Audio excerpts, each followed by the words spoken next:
મદદ કરવાની અનોખી રીત.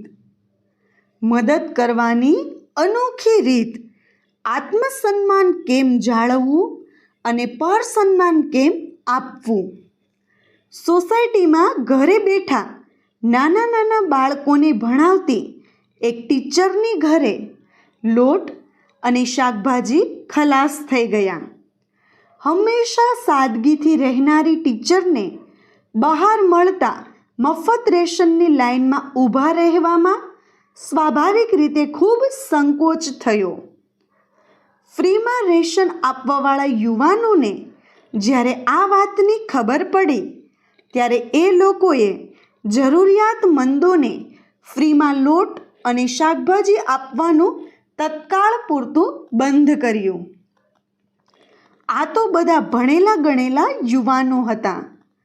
અંદરો અંદર વિચાર વિમર્શ કરીને નક્કી કર્યું કે આવા તો કેટલાય મધ્યમ વર્ગના પરિવારોને જરૂર હોવા છતાં પોતાના આત્મસન્માનને કારણે ફ્રીમાં મળતા રેશનની લાઇનમાં નથી ઊભા રહી શકતા.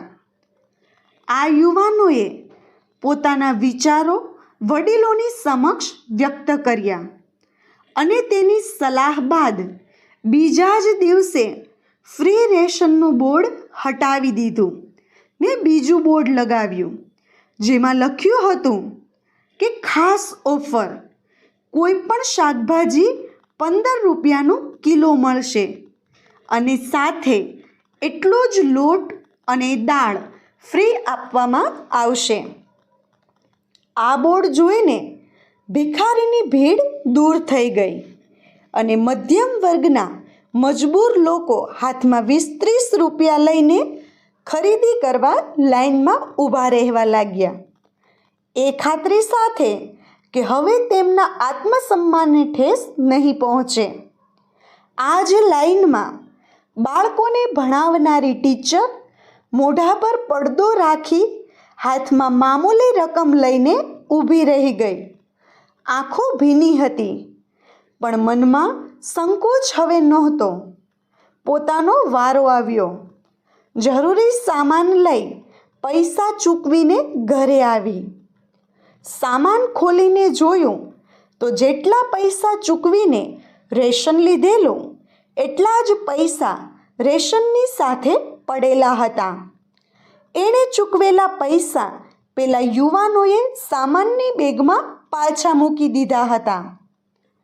આ યુવાનો જેટલા લોકો પૈસા ચૂકવીને સામાન લઈ જતા હતા તે બધાને તેમના ચૂકવેલા પૈસા તેમની બેગમાં પાછા મૂકી દેતા હતા. એ સત્ય છે કે આવડત અને રીત ખોટા દેખાવો કરતાં વધુ મજબૂત છે. મદદ જરૂર કરો પણ કોઈના આત્મસન્માનને ઠેસ પહોંચે એવી રીતે ન કરો. જરૂરિયાતમંદોનો ખ્યાલ રાખતા રાખતા ઇજ્જતદાર મજબૂરોનો પણ આદર કરો અને વિશ્વાસ રાખો કે ઈશ્વર તમારા પર સ્નેહભરી નજર રાખશે. આત્મસન્માન ગીરવે મુકાયો નહીં. મિત્રો, જોજો હો આપણો અહમ પોષાતા પોષાતા કોઈનું આત્મગૌરવ હણાય નહીં. મિત્રો, તમને અમારો વિડીયો કેવો લાગ્યો કમેન્ટ કરીને જરૂર જણાવજો. અને જો તમને અમારો વિડીયો ગમ્યો હોય તો અમારા વિડીયોને લાઈક અને વધુમાં વધુ શેર કરવાનું ભૂલતા નહીં. વિડીયો જોવા માટે ધન્યવાદ.